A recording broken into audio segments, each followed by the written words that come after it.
All right, guys, welcome to the segment, the Rumor Mill Rundown on the Goodell Multiverse. This year, we're just going to talk about some rumors that we got. So let's jump right into this sucker and see what we got.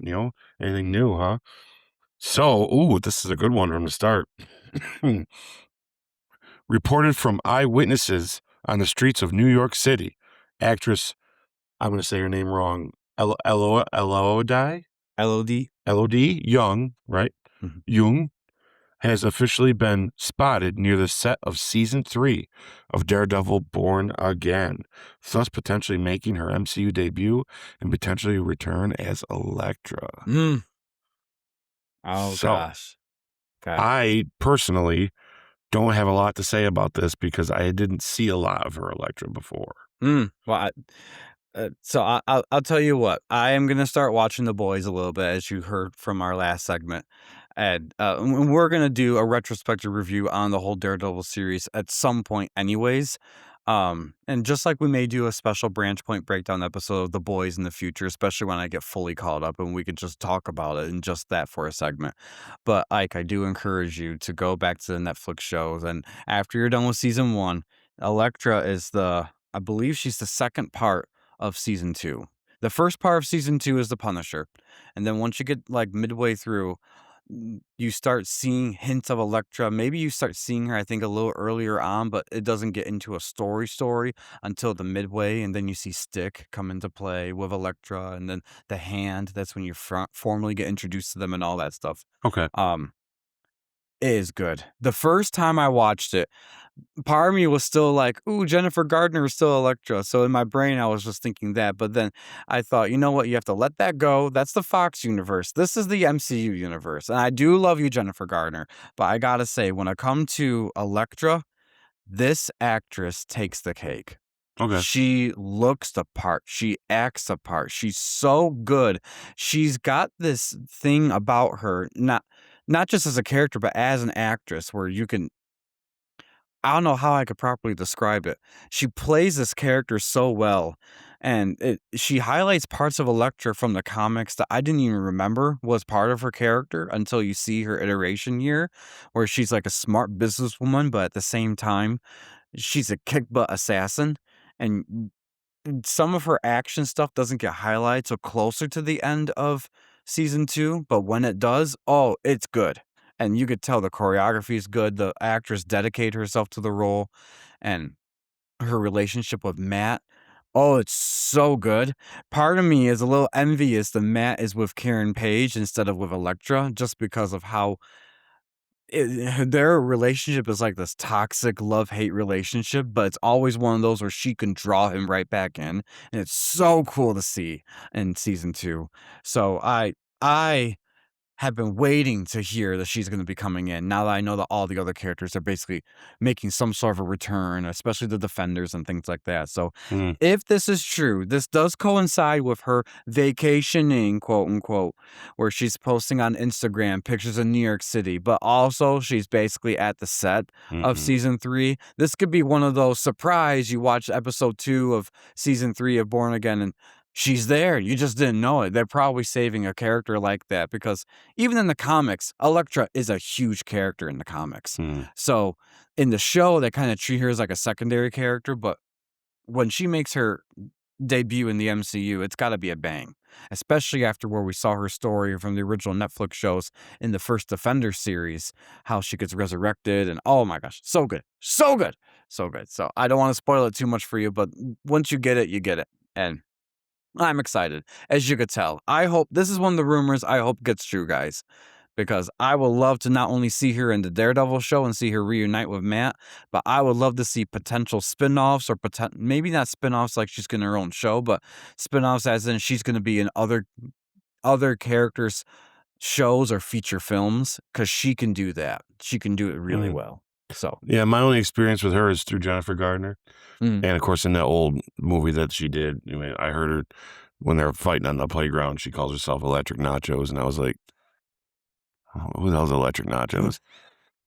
And then, then I saw the movie she did for it, and it wasn't that good, And she got good redemption in Deadpool Wolverine though, and she was great to see, Mm-hmm. and she kicked a lot of ass, and I was all for it. Yeah. The only thing I'm going to say about this, since I don't know, and I'm not as hyped as you because I don't know, but I will say this: as long as her coming back to do this Daredevil Born Again thing is in service to a story and not just Marvel's way of redoing something they wish they could have done in the first place. Because sometimes I think that that's what we've got with a lot of what we've seen this last time. I think we got with Marvel's like, see what we can do with the character when we're in charge. And that's kind of the feel I got. I'm still not talking bad about the show, guys. It's a great show. Still watch it. But it did kind of feel like, oh, okay, so we're just taking all the ones from before and making new, right? And giving them. And so I just hope it's not that again constantly. Because I want something new, pull us into something different. If she's part of that, great. If it's just more member berries, then we're going to feel the same way we did halfway through this last season that we were in. So that's no matter how good you are, if it's just member berries, it's going to be okay. What's this mean? So other than that, yeah, bring this on. Adding good. She's a great character from the one before. Obviously I know she was highly praised. I personally just don't have a lot of experience of watching it. I will. I'm going to go back and watch it as time goes on. And yeah, bring it on. Let's see what it is. Just serve the story. That's all I ask. Yeah. That's first. I agree. And I also do agree with you that I hope they don't do, if they do bring her back, they do too many, if any, member berries for her. Yeah. Only because when you see her in the second season of the Daredevil Netflix show, there is 1 or 2 episodes where there is a member berry for her. But it's also in service to establishing her relationship with Matt and how she got Matt involved with the fighting. Yeah, I can Things understand. like that, I can which was understand really that. cool. Yeah. Part of his origin. We just don't need half episodes dedicated to member, win member. I just don't want that, And she has her own arc in it too, which is really cool to see how she gets, those classic sighs that she has. You don't even see those sighs until like the last episode, and then you see how she gets them, and you're like, oh. So anyone who's a fan of her, you'll be like, wow, they're treating her as a side character, but at the same time, they're giving her own arc as a side character. Right. Chef's kiss, whoever did that. So I'm looking forward to seeing it then. Yeah. Yeah. And I'm looking forward to see what obviously they have an idea. Yeah. Or this isn't true at all. And she was in New York City just hanging out. New York City's a big city. People go there all the time. Who knows? I think seems obvious. I think to me, it's like Storm's hair Halle Berry's hair happens to be the same design. The same time they're filming. The same time they're filming another movie on the same movie sets. While she's even posting a picture of Storm. Yeah, wink, wink. Okay. Tell me again, you're not in the movie. But she has an English accent, Elodie, as Elektra, which I tell you, even if you're not that good of a character, you add the English accent on, and there's just something about that English accent when you deliver it just right. And she delivers it so well, and she's not afraid to use her sexuality in some of the scenes of getting her way or getting Matt to talk to her or whatever. And I'm like, this is so darn good. So I hope she's back. All right, cool. All right, so I'll take it away over a second. Yeah, go ahead. Rumor here, guys. This is going to be an interesting conversation between Ike and I. So. James Gunn's ambitious DC Studios films continue to gain momentum, with Greg Mortella, the director of Superbad, in line to direct a, quote, buddy film around Batman villains Deathstroke and Bane. Well, I misspelled that on my notes here, guys. The writer of this film is responsible for projects such as the MCU's Moon Knight and Captain America Brave New World. All right. Ike, what are your thoughts before I get into mine? First of all, if you're looking at these guys' credits, why are you hiring him? I mean, okay, Moon Knight is not as bad, honestly, as people always make it out to. I think it's just forgettable. I wouldn't say Moon Knight's bad. It's not something that sticks with you, right? I personally am not a big fan of Superbad. That's not the kind of comedy I enjoy. But there are lots of people that love it. So I'm not going to talk crap about something that has a big following because it's clearly successful. I think this guy obviously knows how to do things, but he also wrote probably, in my opinion, the worst Marvel movie ever made. So Brave New World. Yeah, which we'll get there, guys. But just hey, heads up, shouldn't be a secret at this point. If you like it, I'd like you to really tell me why. Why? Because like, anyways. So yeah, it makes me wonder. And my other concern is it puts more ammo to the fire puts more logs on the fire of this whole too many villain stories and this and that before we get the good guy. I am going to point this out. This is still just a rumor, for one. For two, we don't know, I don't know, and I don't think we understand the context in this conversation either. I think it's possible that James Gunn may have talked about this would be a cool idea someday, and even to the point where there's even a script being made for the possibility of it, and that's what makes it a rumor. I still firmly will hold on to this belief until we see something come out of the major trades or James Gunn himself or an actual footage or actual things happening. I think this is a lot of just, wouldn't it be cool if we did this? Go write a script for this and let's see what it could be. And I think that that's smart, and I like that he's doing it. I don't think you're going to see this before you actually see Batman. I think we're going to get Batman. I think it's going to be called Brave and the Bold, because that's already something he's talked about. I think that's going to happen before you see any of this stuff happen. I really do think the only Batman project you're going to get outside of Batman before you get Batman is this new Clayface one. And I only say that because I do think Clayface is going to be reoccurring in his life often. And that's why they're doing it the way they are. And it's going to be set in a time before there was a Batman. Personally, that's my personal thoughts. I might be completely wrong on that, but I think that's 100% what's going on. If they're smart, they will do it the way you're doing. Yep. You're saying it. Clayface it's not going to be like Clayface is happening in the world of the Superman stuff right now. I think the Clayface stuff is going to happen, and that's actually going to allude to, hey, everyone's talking about the space alien that's shown up. You know, it's going to allude to this even before Superman, which will be before Batman. You know what I mean? So I think that that's how it's going to go. With that said, pile it on, because I know it looks like another Sonyverse happening. But I promise you, I don't think that that's the case.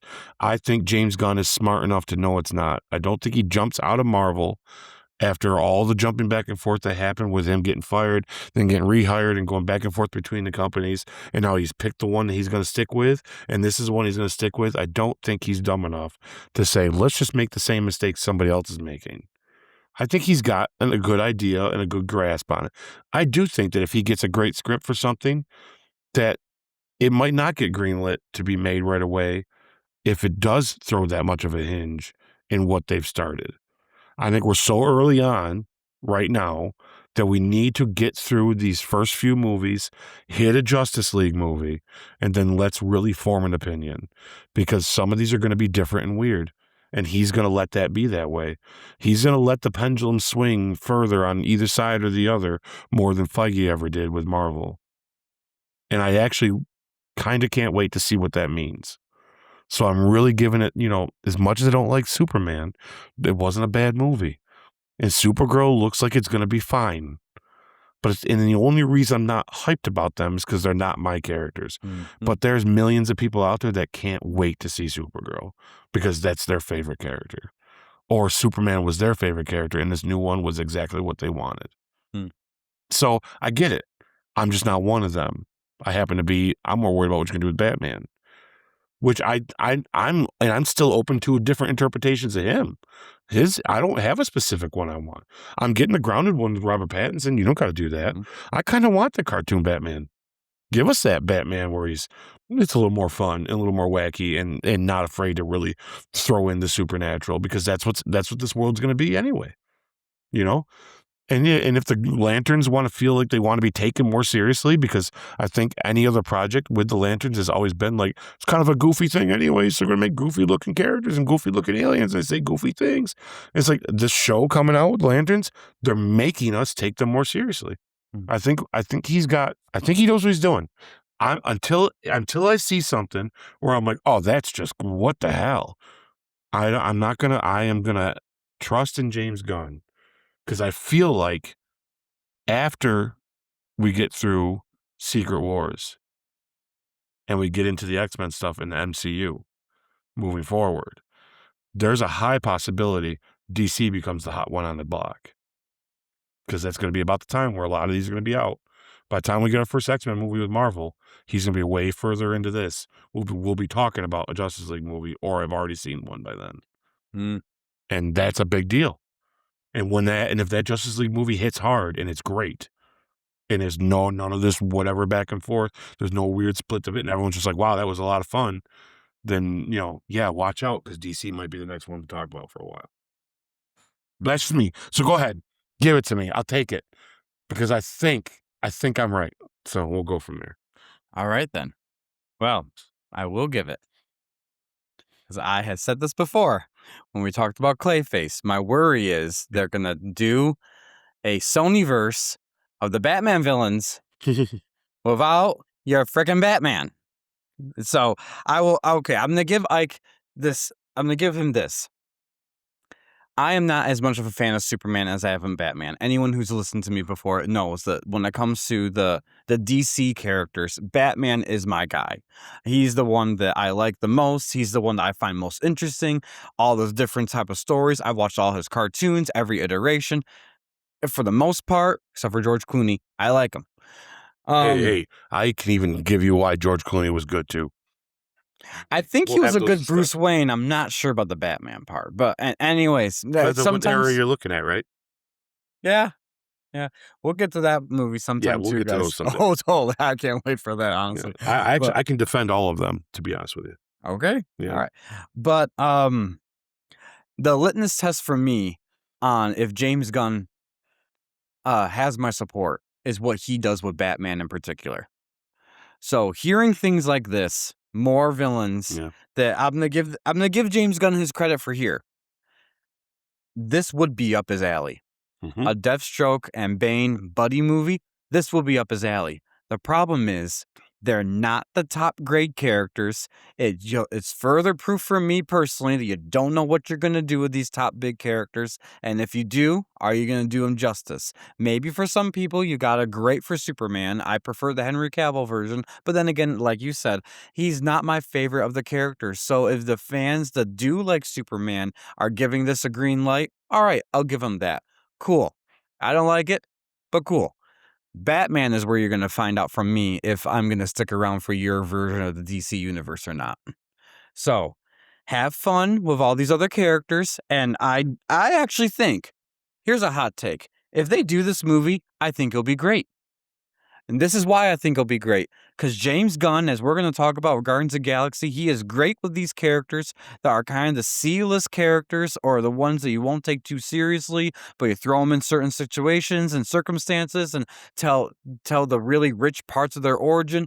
He will do great. It will do great. That's why I do think the Clayface is probably going to be a really good movie. Only for that reason. But again, these are Batman villains without Batman. How long did Sony realize that they were in the crapper doing all the Spider-Man villains without Spider-Man? Time after time after time again, they had bomb. And yes, James Gunn, you're just starting this out. Cool. You have time to reverse it, sir, if this is your path you're deciding to go on. So I don't have as much faith in you. I'm hoping that once we get to your Batman, I eat my words. I really hope I do eat my words. And I will say that on the podcast. I will say I was wrong. James Gunn was right. My brother was right. But until then, this is further proof for me. Like Ike said, more logs are on the fire of I smell a Sonyverse. And I am concerned what he's going to do with the Justice League themselves. But again, I've always said this too, even before James Gunn came into the picture. I'm not a super fan of DC Comics, but what I know of DC Comics is if they had the right structure behind them and the right person behind them, like the Kevin Feige type, and the backing of the studio type where there's no one interfering. What we saw a lot of the Snyderverse was a lot of studios interfering with whatever his vision was, whether you liked it or didn't like it. All that stuff. You saw a lot of that stuff happening, which kind of dampened that whole universe to a degree. I will tell you that if DC had the same structure as Marvel, they would top Marvel. And this is coming from a diehard Marvel fan. Marvel, ride or die for me. You might lose me if you mess up the X-Men, but as far as the comics and the characters and the quality and the things I look for, Marvel is my thing. But DC could top Marvel with the right direction. I hope James Gunn knows what he's doing. I hope that the studio has enough faith in him to just let him tell his story, and then the fans get to decide and the audience gets to decide. Just like how they decide the Spider-Verse. We'll see how they decide of the DC universe that he's making. I think they learned their lesson. I think when they after what they did with Zack Snyder, they realized, shit, we should have just let him make his movie. Because come to find out, his version of it is way better. And I think that's a problem with them. I think that part, I loved his version. I'm not saying I didn't want to see it. It should have seen the light of day, and it did. But when they caved to that was them admitting they did too much wrong for him. But I'm glad they did, because it shows that they're paying attention. You're right. It shows weakness, but it also shows that, oh, yeah, well, here you go. And I actually, I got to be honest with you, I think they showed it thinking people weren't going to like it. Because I'm not a Zack Snyder lover. In fact, I dislike most of his movies. Sorry, Zach. I mean, I'm not. It's not nothing to do with you. I mean, I think you're a good creator. I think you are smart. I think you know what you're doing. I love Watchmen. I liked what you did with that zombie movie about the casino on Netflix. Can't remember the name of it. Sorry, off the top of my head, but I like that movie, and I love your version of the Justice League, though. You know, I think your Man of Steel was a little too much, and I think Superman and Batman didn't quite need the Doomsday stuff. But in the long run, when you look at the big picture of it, once you got through Justice League and you put all of your stuff together that you did, it's brilliant. So yeah, I think they learned the mistake. And the other piece of evidence is in your own argument of why this is going to be fine and that he knows what he's doing. And that is, yes, you got a bunch of Spider-Man movies without Spider-Man. We got the villains movies without Spider-Man, right? But that's just because Sony don't have the balls to do what they can do with Spider-Man. And they rely on this little thing they got with Marvel to make the money that they know they can get out of it, because Marvel's the only one that's going to make that money for them. That's the truth. I will talk the crap where the crap's needed. The only reason Spider-Man's in Marvel is because Sony doesn't want to lose it, and they're getting paid because people that know how to use them better are doing it better. That's just the truth.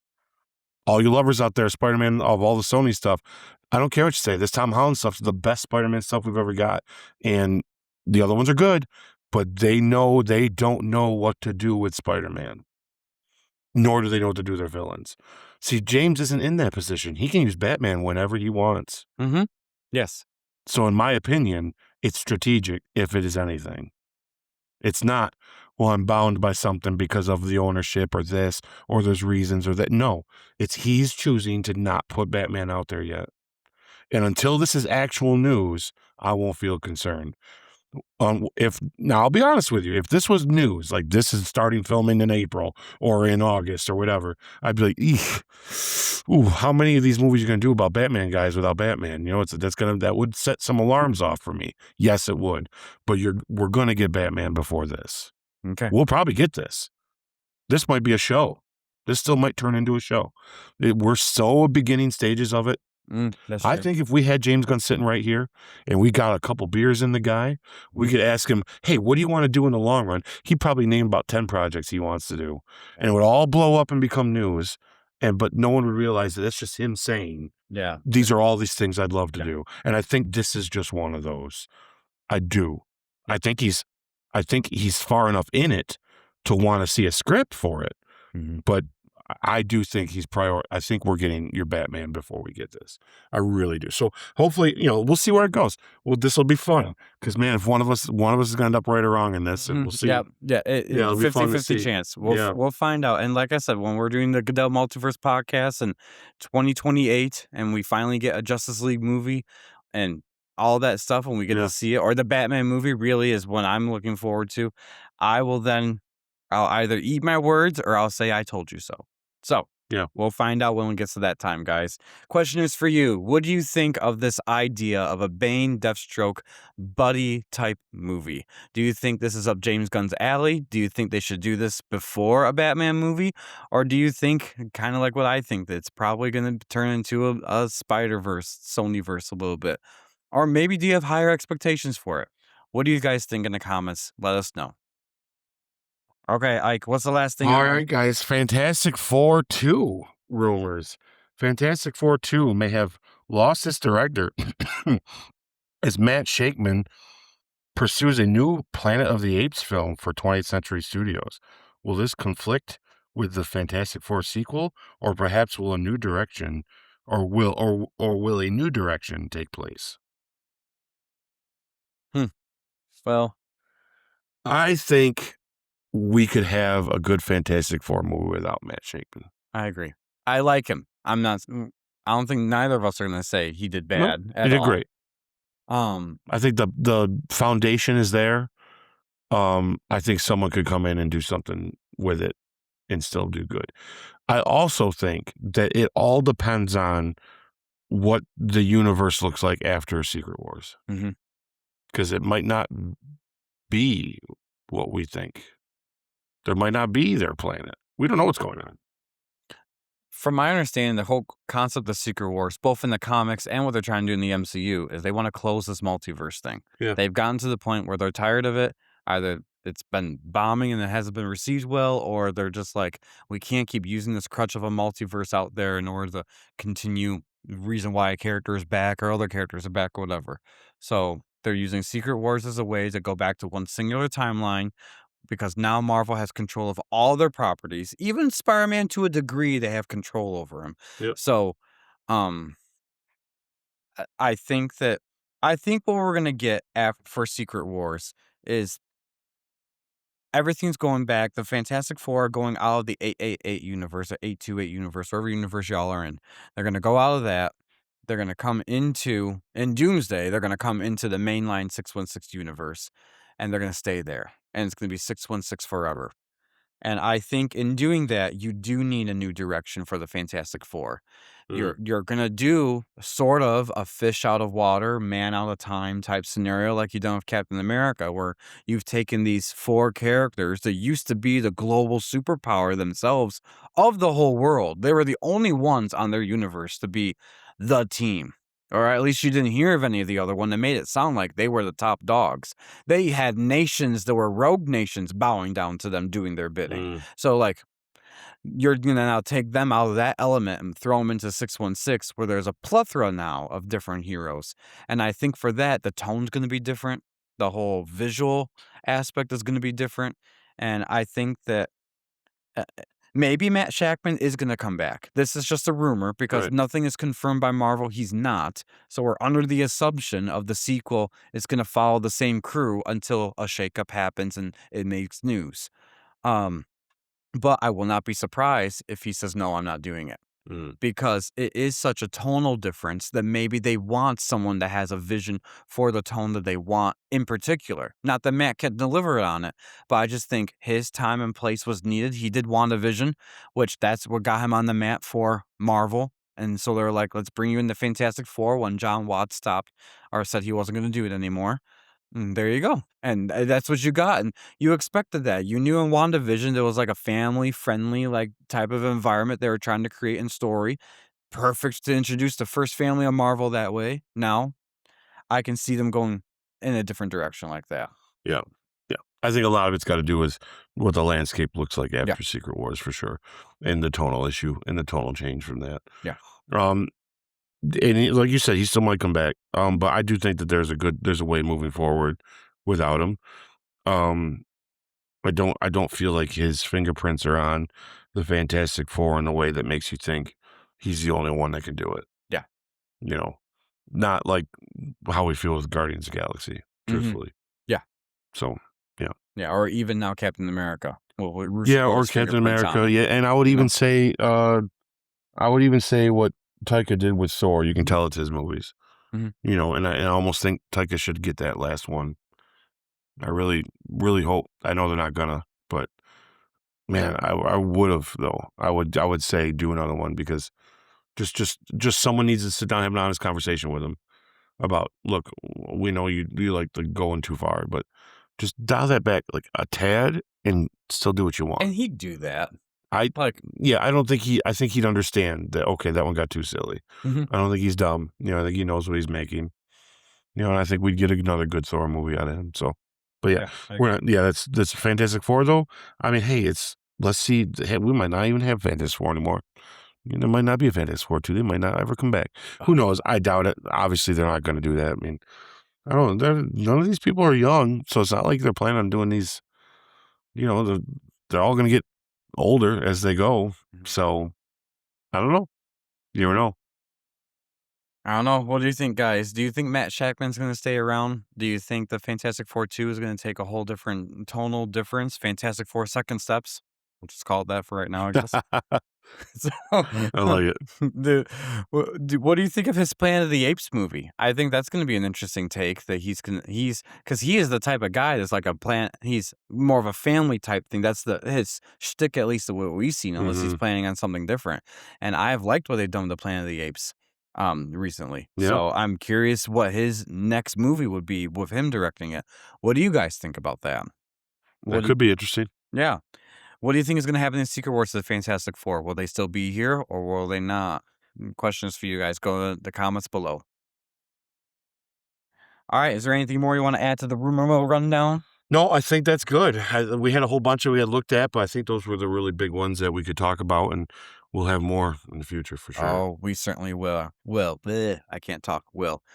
All right, guys. So stay tuned. We are now going on to our branch point breakdown. It's a special review of Shawshank Redemption with our creator, our mother. Yep. So here you go.